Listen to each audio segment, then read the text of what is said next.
오늘 오전 예배 때는 하나님의 진노라는 제목으로 은혜를 나누고자 합니다. 하나님의 진노라는 것은 하나님께서 화를 내신다는 의미입니다. 대단한 화를 내신다는 의미입니다. 그런데 왜 화를 내시나? 이제 사람들이 하나님을 찾도록 그렇게 만드는 이 모든 만물을 사실 하나님께서 창조하시고 이 만물 안에 사람들이 살도록 그렇게 만들어 놓으셨는데 그들이 오히려 하나님을 배반하는 그런 일들이 일어났다는 것입니다. 그래서 오늘 이 설교를 좀 준비했는데 이 설교가 좀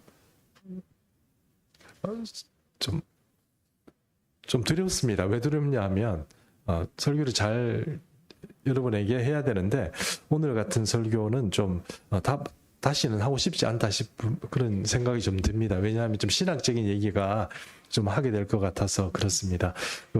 원래 좀 이렇게 배운 거 없는 사람이 이렇게 신학적인 얘기 잘 하거든요.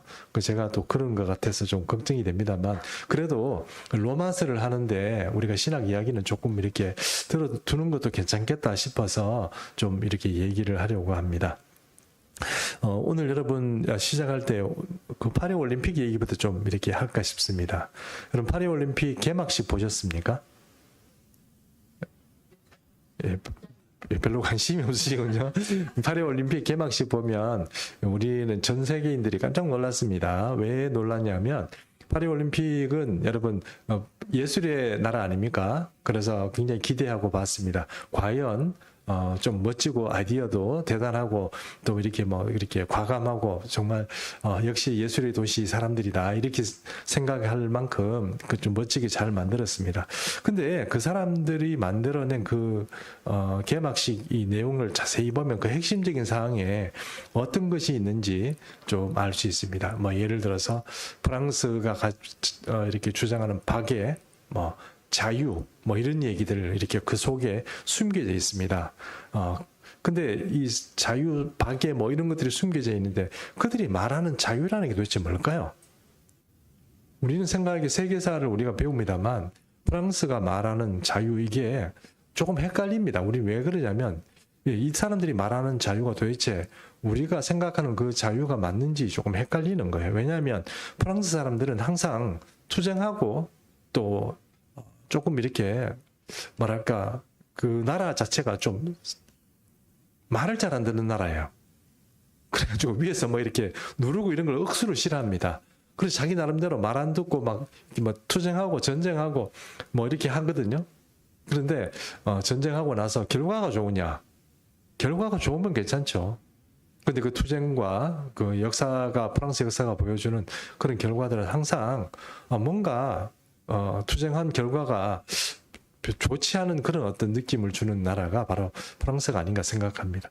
개막식에 여러분 아시는 것처럼 이 동성애를 좀 이렇게 섞어서 개막식을 했습니다. 동성애 코드가 들어가 있는 거예요.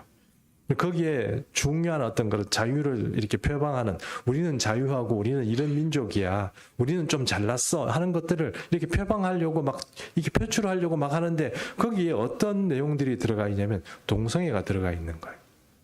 우리는 이런 것까지 허용하고 우리는 이런 자유까지 누리는 거야. 이런 얘기를 하는데 이제 동성애가 들어가 있는 겁니다.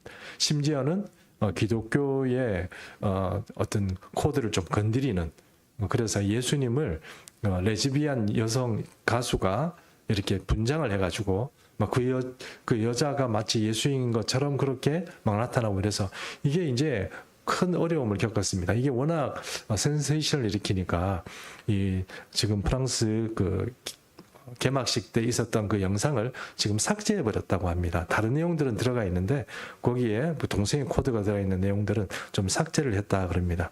도대체 프랑스 사람들은 왜 그럴까요? 표현은 좀 라이브합니다만 제가 그대로 말씀드리면 잘난 척하기 위해서 그래요. 잘난 척하고 싶은 거예요. 우리는 똑똑하다. 우리는 지혜롭다. 우리는 자유롭다. 우리 이런 자유까지 추구한다. 이런 것들이 프랑스 사람들의 속에 있는 거예요. 그러니 이 사람들은 루이 16세부터 투쟁하고 사람들을 끌어내렸으면 아니면 민주화다 아니면 뭔가 자유를 누리고 프랑스가 그래야 되는데 그게 아니고 또 다른 독재가 계속 나타나고 또 싸우고 또 죽이고 이런 일들이 프랑스에 계속 있었다는 것을 생각해 보면 프랑스라 사람들이 추구하는 그 자유라는 것이 우리가 생각하는 그런 자유와 틀리게 그들이 의도하지 않았는데도 의도하지 않은 결과들이 계속 그들의 역사 속에서 반복된다는 거예요. 오늘 우리 성경을 로마서를 보게 될 텐데 로마서 1장 18절에서 이후에 보게 되는 이 본문의 말씀은 사도 바울이 정확하게 사람들이 뭔가 하나님을 추구하는 것 같고 하나님을 알 수 있는 것 같고 뭔가 자유를 누릴 것 같고 하나님을 벗어버리면 뭔가 될 것 같은데 그게 되지 않고 의외의 결과들을 자꾸 자기들이 겪게 된다는 것을 성경은 말하고 있습니다. 그래서 오늘 좀 신학적인 얘기를 좀 곁들여서 여러분과 함께 이 말씀들을 좀 은혜를 나누고자 합니다. 시계공 유추라는 그 이야기가 있습니다. 시계공 유추. 이 시계공 유추라는 것은 자연신학, 저 한번 따라해 보시겠어요?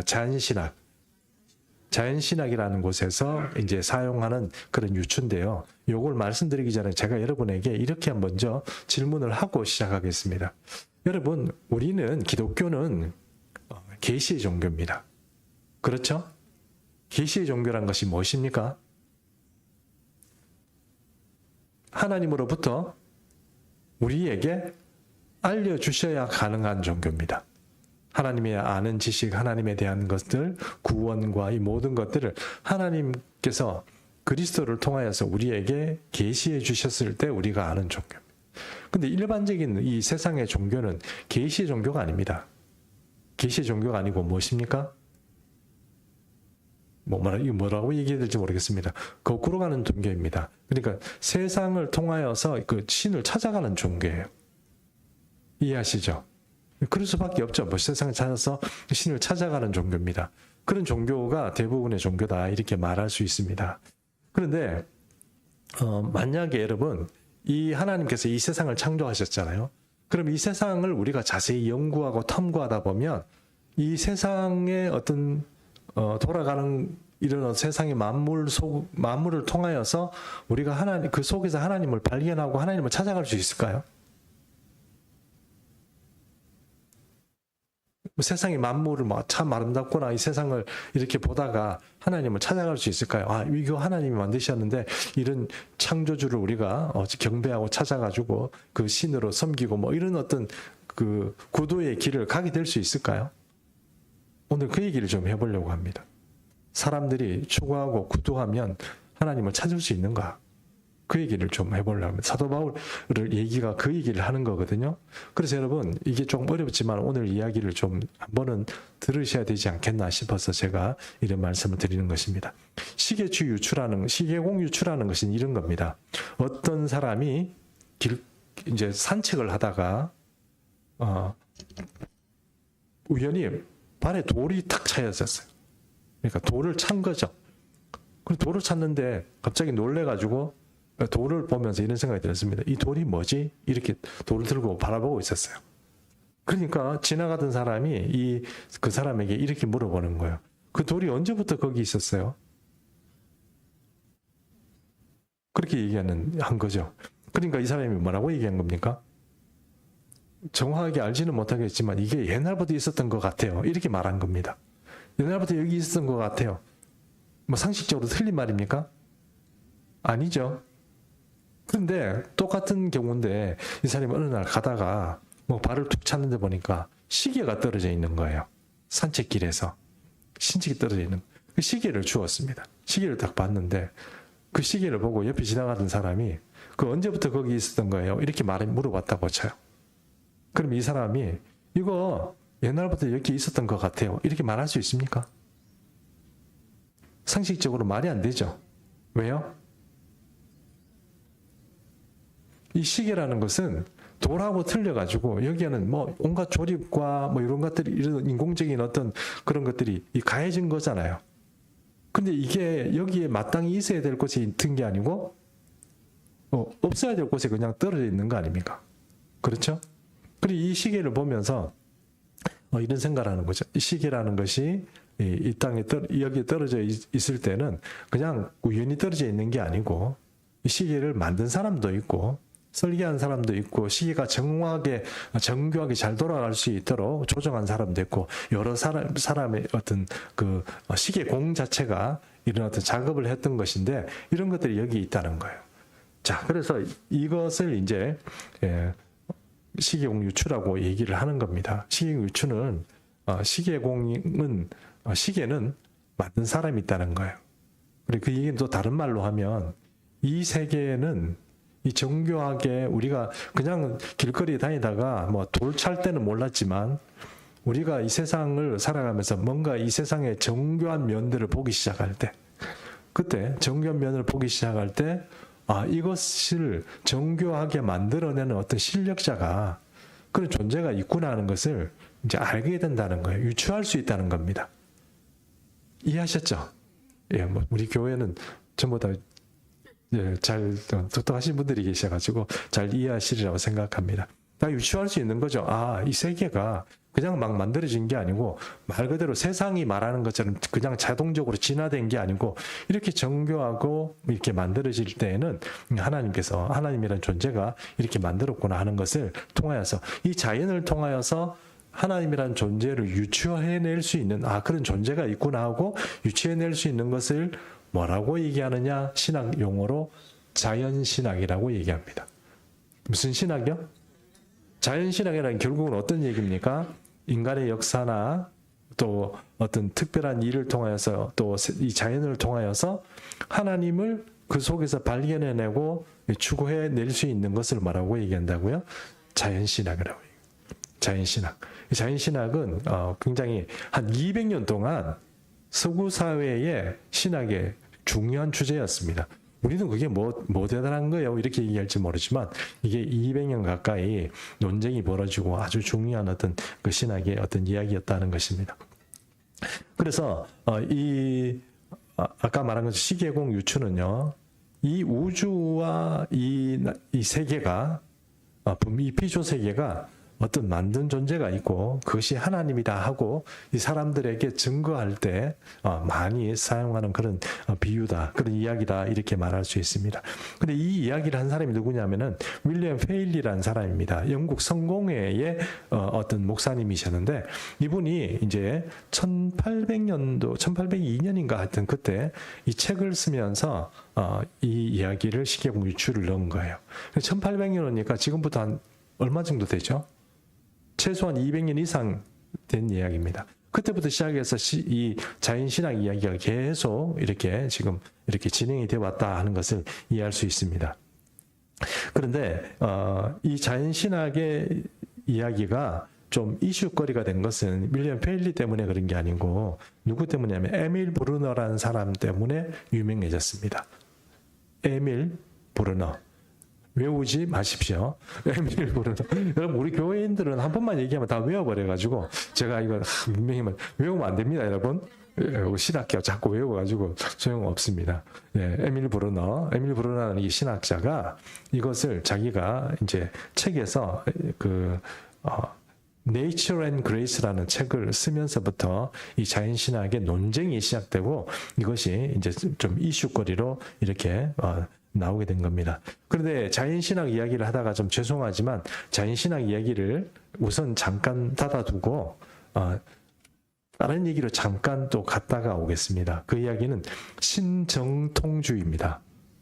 자, 따라해 보겠습니다. 신정통주의. 뭐 신학교도 아니고 뭐 그런 걸 공부하냐 이렇게 생각할지 모르지만 신정통주의는 우리가 조금 이렇게 한번 이야기는 들어볼 필요가 있습니다. 왜 그러냐면 지금 우리가 가지고 있는 신앙이 있잖아요. 이 신앙을 지키고 신학적으로 커버를 해주기 위해서 막 이렇게 싸웠던 사람들이 누구냐면 이 신정통주의 사람이에요.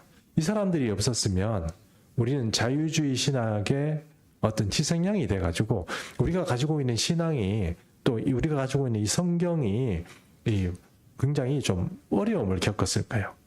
여러분 중국에서요 성경책을 다시 뜯어 고친다고 합니다. 웃기죠? 네, 웃기죠? 근데 이거 뜯어 고쳐가지고 계속 중국의 어린애들부터 시작해서 만약에 계속 교육을 해보십시오. 어떤 결과가 나타날까요? 예, 그 결과는 상상하지 못할 그런 결과가 나타날 겁니다. 그러니 성경을 있잖아요. 우리가 가지고 있는 성경을 이걸 빼가지고 막 뜯어 고치거나 그렇게 되면 이게 문제가 되는데 그게 자유주의 신학자들이에요.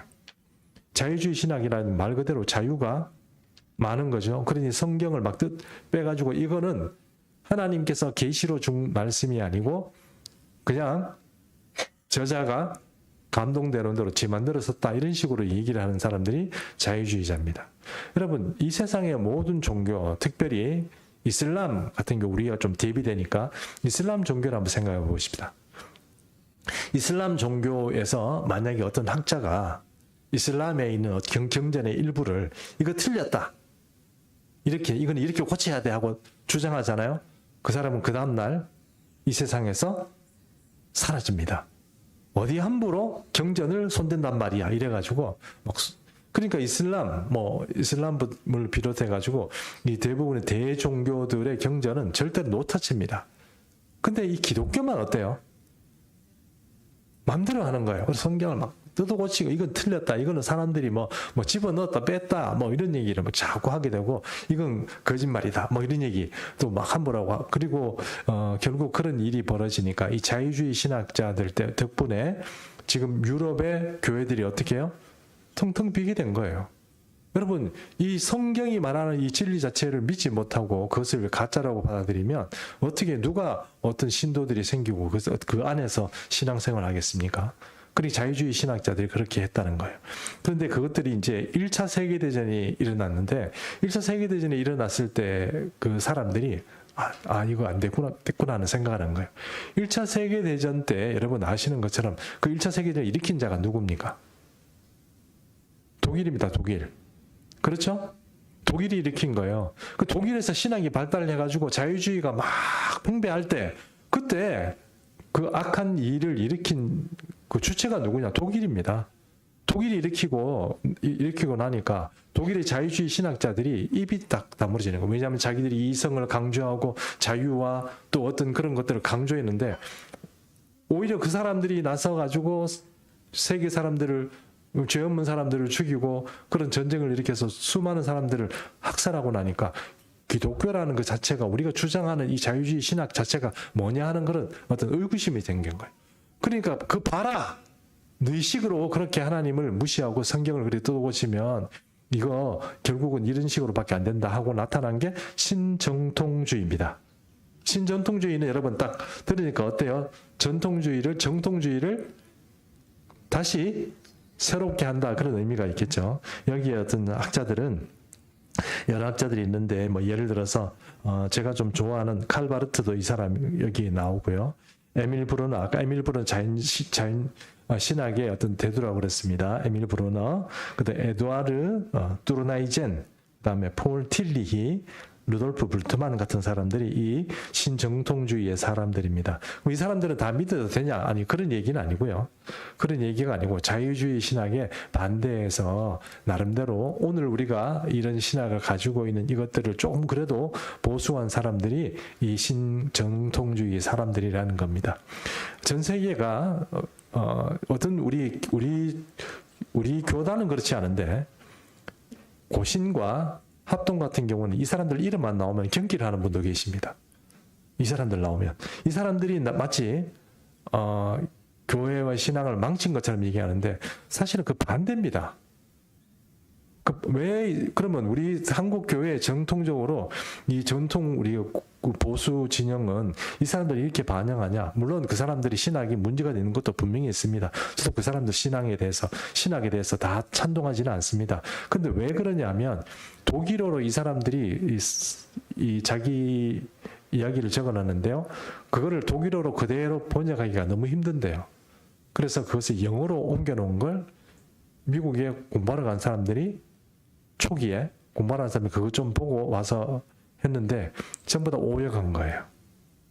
그러니까 오역하다 보니까 그런 일이 벌어진 겁니다. 뭐 그렇다고 해서 이 사람들이 우리가 지금 말하는 보수 신앙의 어떤 그런 것들을 도와주느냐 꼭 그렇지는 않습니다. 여기도 뭐 제가 이 사람들 이름 말했으면 이 사람들이 다 그렇다는 건 아닌데 최소한 칼바르트만큼은 여러분 이 사람은 정말 우리가 존경하고 이 사람은 우리가 좀 존경해줘야 됩니다. 왜냐하면 신앙은 신학적으로 정확하게 딱 잡아주는 사람이 없으면 이 신앙이 흔들려요. 이단도 많이 설치게 되고 그렇거든요. 근데 우리는 우리가 잘 신앙을 믿고 막 우리가 기도해서 뭐 이렇게 신앙 잘 한 것 같지만 꼭 그렇지는 않은 것 같습니다. 이렇게 잡아준 사람이 있었는데 그 사람이 칼바르트였습니다. 오히려 칼바르트를 좀 오해하는 분들이 많아서 이런 말씀을 드립니다. 자, 그래서 이 사람들을 소개하는 이유는 바로 이제 자유주의 신학자들에게 대항했다 하는 것입니다. 자, 이 사람들 이야기를 했으니까 이런 사람들이 있습니다. 자, 다시 한번 자연신학으로 다시 넘어오겠습니다. 왔다 갔다 해서 죄송합니다. 자, 에밀 브루너라는 사람이 자연신학이라는 것을 Nature and Grace라는 책을 발간하면서 바로 하나님을 이렇게 하나님을 우리가 이런 자연을 통해서 하나님 발견할 수 있는 것 같아. 이렇게 얘기를 했습니다. 근데 이거를 두고 nine이라는 뜻은 독일어로 말하면 nine이고요. 영어로 말하면 no입니다. no. 아니야. 하고 말한 사람이 바로 칼바르트입니다. 에밀 브루너라는 사람하고 칼바르트가 원래 동지입니다. 그러니까 정통주의 신학 안에서 동지인데도 이 사람들이 둘이 이 칼바르트하고 이 사람이 딱 갈라쓴 거예요. 화해를 하긴 했는데 거의 죽을 때 됐어야 화해했습니다. 그래 계속 이 사람들이 이 자연신학 때문에 계속 싸웠습니다. 왜 싸웠느냐? 이것은 아까 말한 것처럼 자연신학은 우리가 이 세상을 만물을 보다 보면 거기서 신이라는 존재를 발견하게 되고 그래서 신을 추구하게 되고 그러면 하나님을 발견하게 된다 하는 것이 자연주의 신학의 어떤 생각이라면 칼바르트는 그렇게 되지 않아. 예수 그리스도를 통해서 우리에게 계시되어야 되는 말씀만 있어야지 그렇게 계시가 되었을 때 우리가 진리를 쫓아가게 되는 거지. 그렇게 너희처럼 그렇게 생각해서 그렇게 찾아지지 않다 하는 것입니다. 자, 어느 게 맞을까요?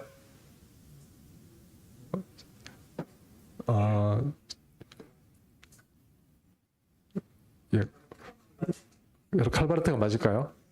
예, 칼바르트가 맞을 것 같죠? 예, 그럼 칼바르트 왜 맞는지 한번 계속 봐야 되겠습니다.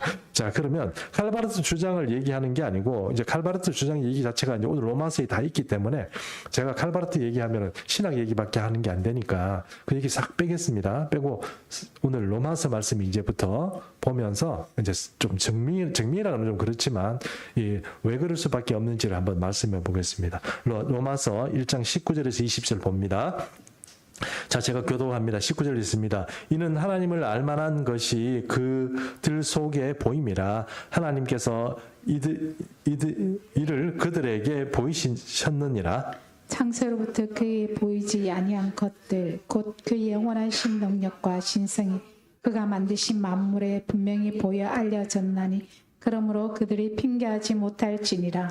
이 사람인들이 이제 만물 속에 숨어있는 그 이면에 숨어있는 이 세계를 움직여가는 뭐 예를 들어서 아침에 해가 뜨고 저녁에 해가 지고 밤이 되면 별이 뜨고 달이 계속 30일 주기로 막 해가 달이 그 모양을 바꿔가고 이 모든 어떤 규칙들을 볼 때 이거 사람들이 만든 게 아니고 어떤 뭐 이렇게 어떤 규칙들을 만들어 놓고 우주를 움직여가는 그런 손이 있구나 하는 것을 이제 알게 된다 그러면 사람들은 그것을 인정하고 하나님을 찾게 된다는 것입니다. 요게 자연신학에서 말하는 19절 20절이 이렇게 될 수 있겠구나 하는 그런 여지가 있죠. 사도 바울은 그 얘기를 하는 겁니까 안 하는 겁니까? 하는 거죠. 사람들이 만물을 보면서 하나님을 아는 그런 어떤 것들을 하나님께서 다 이렇게 만물 속에 숨겨놨는데 그런 어떤 것들을 보게 되면 사람들이 하나님 믿게 될 수 있어. 이렇게 말하는 거죠. 그런데 이게 뭔가 기대하지 못한 그런 일들이 벌어지게 된다는 겁니다. 그게 뭡니까? 바로 이 로마서 1장 21절 20에서 23절 보겠습니다. 1장 21절 제가 읽겠습니다. 하나님을 알되 하나님을 영화롭게도 아니하며 감사하지도 아니하며 오히려 그 생각이 허망하여지며 미련한 마음이 어두워졌나니 스스로 지혜 있다 하나 어리석게 되어 23절 함께 읽습니다. 썩어지지 아니하는 하나님의 영광을 썩어질 사람과 새와 짐승과 기어다니는 동물 모양의 우상으로 바꿨습니다. 예, 하나님의 자리에 뭘 넣었습니까? 우상을 집어넣기 시작한 거예요. 그러니까 세상의 종교가 이 만물을 보면서 추구하고 찾아가가지고 진리를 찾아간다고 생각하고 따라갔더니 하나님을 발견할 수도 있어요. 그런데 하나님이 발견된 게 아니고 사람들은 어떻게 해요? 그것을 우상으로 바꾼 거예요. 아, 이게 하나님이다. 이게 존재한 존재다고 하고 거기에다가 사람 종교를 만들어낸 거예요. 여러분, 이 세상에 종교가 얼마나 많습니까? 얼마나 많아요? 뷔페 가게, 뷔페 가보셨죠? 뷔페보다 더 많습니다. 그렇죠? 뷔페 가보면 음식 차리는 것보다 더 많습니다. 어느 종교를 찾아야 돼요? 맛보고 뷔페 가면 여러분 거기에 나오는 거 뭐 한 만약에 500개 정도 음식이 나오면 500개 다 맛봅니까? 맛있는 것만 골라서 먹죠. 맛있는 것만 고르면 내 취미에 맞고 그러면 종교를 내 취미에 맞고 내가 비교해보고 딱딱 고를까요? 그게 진리예요? 내가 고를 수 있는 거? 비교해볼 수 있는 거? 그게 진리냐고요? 진리일 수가 없죠. 이게 로마서가 말하고 있는 거예요. 하나님의 가지고 있는 이 독특한 권능과 능력과 이 모든 것들을 사람들은 바꾸어가지고 우상을 만들어버렸어요. 이게 그런 줄 알아요. 그리고 이것들 중에 보니까 나도 그렇다. 이거 그러면 얘들을 좀 비교해 볼까? 비교해 보고 그럼 얘가 조금 이게 더 나은데? 아니면 섞어볼까? 섞어가지고 믹스기에 돌려가지고 중요 영양분을 다 빼가지고 종교를 만들어 볼까요? 여러분 어떻습니까? 거기서 하나님을 찾을 수 있을까요? 물론 사도 바울뿐만 아니라 우리도 마찬가지죠. 우리가 어떤 만물을 보면 이야 참 대단하다. 참 하나님의 은혜가 놀랍네. 이렇게 생각하잖아요. 그 생각하면서 하나님을 발견할 수 있겠죠. 그러나 우리는 이 믿지 않는 사람들이 이 어리석은 어떤 그런 것들을 통해 가지고 결국은 어떤 결과를 가져오냐면 우상을 만들어 버리는 거예요. 자기의 종교를 만들어요. 그게 지금 세상에 나와 있는 종교예요. 22절 보면 이런 말이 나와 있죠. 스스로 지혜 있다나 어리석게 되어서 이렇게 됐습니다. 왜 프랑스 사람들이 자기가 이 자유를 추구한다 그러고 막 거기에다가 이런 동성애 코드를 넣어가지고 막 이렇게 합니까? 하는 이유는 뭐예요? 자기는 튀고 싶은 거예요. 나는 똑똑하다는 거예요. 그것을 표출하고 싶은 거예요. 그래서 기독교라는 것을 자꾸 여기서 내가 드러내고 없애내고 내게서 자꾸 잘라내면 나는 진리에 도달한다고 그렇게 착각하는 거예요. 그래서 여러분 가톨릭이 90%입니다. 프랑스가. 국교라고 해도 국교인지 아니면 가톨릭이 하여튼 90% 정도 됩니다. 가톨릭 90%의 나라에서 동성애를 집어넣어가지고 막 예수님을 그 레즈비언 가수를 가지고 거기 앉혀가지고 막 이렇게 쇼를 막 보여주면 뭐 괜찮은 줄 알았는데 좀 어려웠겠죠. 어쨌든 그런 기획 자체를 한다는 게 뭡니까? 자유라는 것 자체를 그런 식으로 표현을 하는 거예요. 자, 그래서 또 보겠습니다. 이 얘기를 다 할 수는 없고 쭉 넘어가서 24절입니다. 24절 보겠습니다. 24절이 25절인데요. 24절도 제가 읽겠습니다. 그러므로 하나님께서 그들을 마음의 정욕대로 더러움에 내버려 두사 그들의 몸을 서로 욕되게 하게 하셨으니 이는 그들이 하나님의 진리를 거짓 것으로 받고 피조물을 조물주보다 더 경배하고 섬김이라. 주는 곧 영원히 찬송할 이시로다. 아멘. 사도 바울이 발견한 하나님은 도저히 사람들이 뭐 비교하고 그렇게 뭐 해야 될 그게 아닌데 그 사람들이 어리석게도 지 맘대로 하게 결국은 됩니다. 여기 보면 24절에 이런 말이 있습니다. 더러움에 내버려 두사 있죠. 그렇게 하나님께서 그렇게 살아가도록 그냥 놔두시는 거예요. 놔두시는 거예요. 그럼 혹시 만약에 누가 야 그렇게 살면 안 돼 이래가지고 채찍질을 하거나 뭐 거룩한 존재가 막 이렇게 또 고치면 좋겠지만 그냥 놔두시는 거예요. 더러우면 그냥 왜 자기가 그렇게 추구해서 그렇게 가는 거니까. 왜 하나님이 하나님만 믿으라고 그래? 왜 기독교는 하나님만 추구하라고 그래? 뭐 다른 종교를 좀 이렇게 섞어서 하면 안 돼? 이렇게 생각할지 모르지만 하나님은 자꾸 그렇게 얘기를 하는 이유가 그러니까 결국은 말 안 듣고 그쪽으로 가는 거예요. 그러니까 하나님께서는 야, 안 되겠다. 그냥 내버려 두시는 겁니다. 이것을 뭐라고 얘기하냐면 유기라고 해요. 우리 유기견 아시죠? 그것처럼 하나님의 유기가 일어납니다. 어떤 사람들에게 하나님을 싫어하고 우상을 섬기는 사람들에게 하나님의 유기가 일어납니다. 그것이 로마서가 첫 번째, 왜 세상 사람들이 하나님 발견하지 못하고 살아가는 그 사람들에게 하나님 유기가 일어나느냐, 왜 하나님이 진노하시느냐. 첫 번째, 만물을 보면 알 수 있을 텐데 그것을 바꾸어서 오히려 하나님의 영광을 타락한 피조물로 바꾸어서 했기 때문에 하나님의 유기가 일어난다 하는 것입니다. 그것 때문에 하나님께서 진노하신다. 첫 번째. 두 번째. 자, 27절 한번 보겠습니다. 27절입니다. 27절 같이 읽습니다. 시작.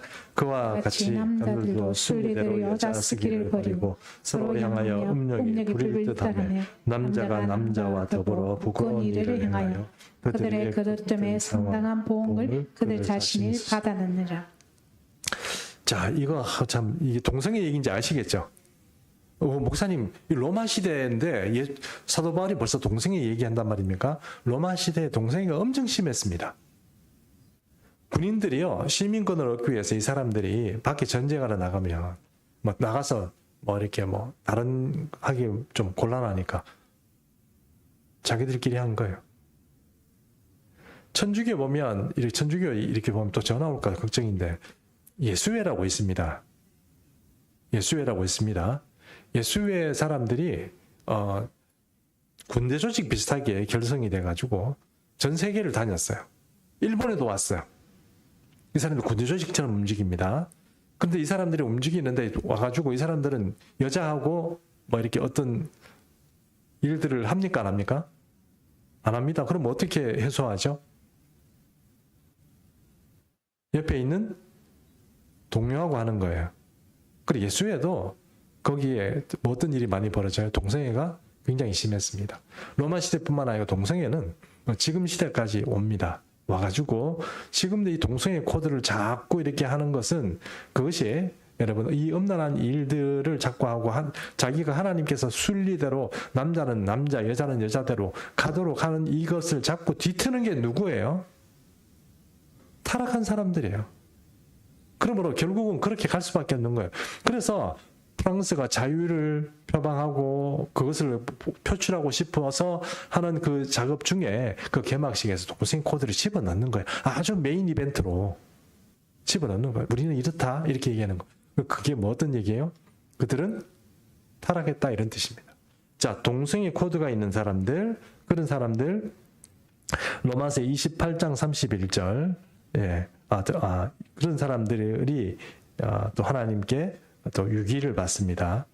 하나님께서 유기를 받는다는 건 버림을 받는다는 겁니다. 가만 놔둔다 이런 얘기입니다.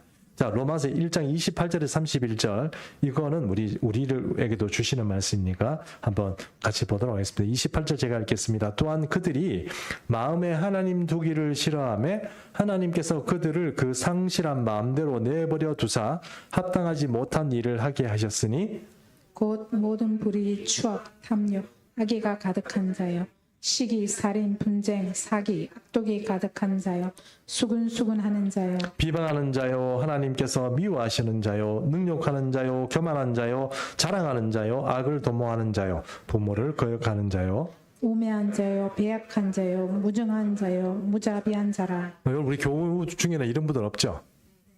네, 알고 다행입니다. 이런 분들은 하나님께서 유기합니다. 유기합니다. 그래서 여러분 생각에는 어떤지 하나님을 섬기는 일에 우리가 막 억지로 붙잡아가지고 교회에 앉혀놓고 예배 드릴래 안 드릴래 교회 학교처럼 그렇게 하면 우리가 여러분 여중에 아무도 없지 싶은데 막 그렇게 막 이렇게 하는 거 있잖아요. 그런데 우리가 그렇게 해서라도 뭐 신앙생활 잘하면 좋지만 그 사람이 그렇게 안 됩니다. 그렇죠? 그러니 우리 여러분 교회에 그냥 뭐 신앙생활 잘하도록 이렇게 애를 많이 쓰지만 안 되는 건 할 수 없잖아요. 그런데 여러분 하나님을 마음에 두기 싫어하면 이게 좀 어쩔 수가 없어요. 그런 사람들은 또 나가서 이런 일을 한 겁니다. 그런 일을 한다는 겁니다. 이런 사람들로 저기 28절에 보면 어떻게 얘기합니까? 하나님께서 그들을 그 상실한 마음대로 내버려 두사. 됐죠? 이것도 뭐라고요? 유기. 하나님의 유기가 일어난다는 것입니다. 이게 또 하나님께서 유기시켜 주는 것입니다. 결론적으로 얘기하면 세 가지입니다. 하나님의 어떤 그 신실하고 거룩하심을 바꾸어서 우상으로 만들어내는 것. 두 번째, 순리대로 쓰기를 거부하고 하나님의 법칙을 어기는 것. 이것은 동성애로 표출된다고 그랬습니다. 그것이 음란하고 똑같습니다. 뭐 여기에 동성애만 그렇다는 게 아니고 사람들이 음란해진다는 겁니다. 그거 하나님께서 싫어하십니다. 여러분 혹시 뭐 이런 말씀을 드려서 요건 조금 이따 하겠습니다. 세 번째로 바로 오늘 여기 죄책 목록이 나옵니다. 불의, 추악, 탐욕, 악의가 가득한 것, 시기, 살인, 분쟁 뭐 이런 거 하는 사람들 하나님께서 유기합니다. 너 왜 그래? 이렇게 하기보다는 이런 사람들 자꾸 하나님을 또 벗어나고 마음에 하나님이 두기 싫어하는 사람들은 하나님이 유기합니다. 그러나 하나님이 그 마음에 내가 그러면 안 돼. 하나님 마음에 두려고 하는 사람은 어떨까요? 견책합니다. 견책합니다. 하나님께서 그런 사람들은 견책합니다. 자, 오늘 이야기는 자연신학과 또 이 계시의 신학의 어떤 충돌에 대해서 우리가 좀 나눠보았습니다. 시간이 다 돼가기 때문에 결론적으로 이제 정리를 하겠습니다. 우리 예수 그리스도를 믿는 이 신학, 사도 바울이 말하고 싶은 이 신학, 그리고 칼 바르트가 막아내고 싶었던 자연주의와 또 신정통주의 안에서도 하나님을 알게 되는 그런 소스 자체를 예수 그리스도의 어떤 계시가 아닌 다른 코드로 들어오는 그런 것들을 막아내고 싶었던 그 결론적인 이야기는 우리는 이 기독교는 계시의 종교입니다. 이 계시의 주체는 예수 그리스도입니다.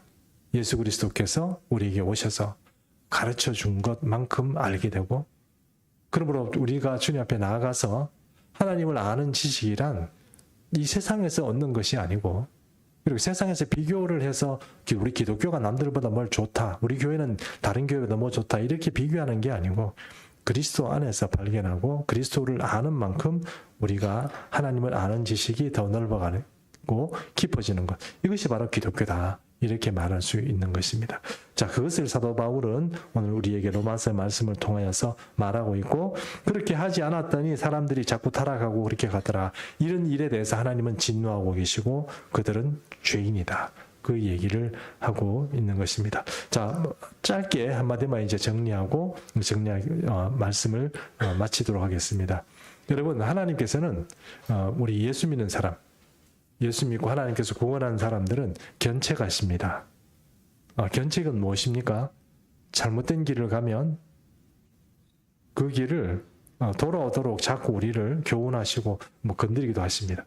근데 만약에 왜 자꾸 하나님만 믿으라고 그래요?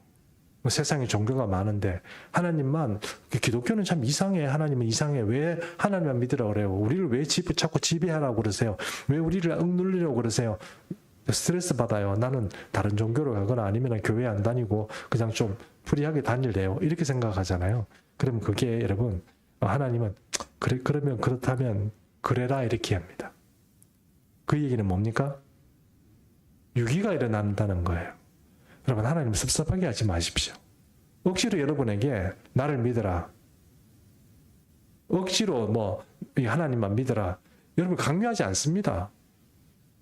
하나님께서 그렇게 하실 것 같지만 성경 보면 전부 나 외에는 다른 신을 섬기지 마라 이러니까 그럼 강요인 것 같고 무슨 우리를 정신적으로 여기다가 딱 이렇게 묶어가지고 줄을 묶어가지고 하나님께 매어두는 것 같지만 아닙니다. 하나님 두기를 싫어하면 가셔도 됩니다. 그런데 거기에는 하나님의 유기가 일어납니다. 그래 그러려면 그래라 이렇게 하나님의 유기가 일어난다. 그러면 여러분 사실은 우리가 살기 위해서 하나님을 믿어야 되는 거예요. 밖에 나가면 살 것 같지만 여러분 거기에 교만한 일이 벌어지고 프랑스 사람들이 왜 그런 짓을 한다고 얘기했습니까? 그들은 그리스도라는 기독교 문화라 이런 것들을 이렇게 걷어내면 거기에 다양성과 온갖 좋은 것들이 섞여가지고 좋은 세계를 만들어낼 줄 압니다. 근데 그게 그렇게 되지 않는다는 것입니다. 그러므로 오늘 우리는 더 철저하게 하나님께 순종하고 이 계시의 신앙 안에서 우리가 머무는 그런 귀한 은혜가 있었으면 좋겠습니다. 다 일어나서 찬양하고 가겠습니다.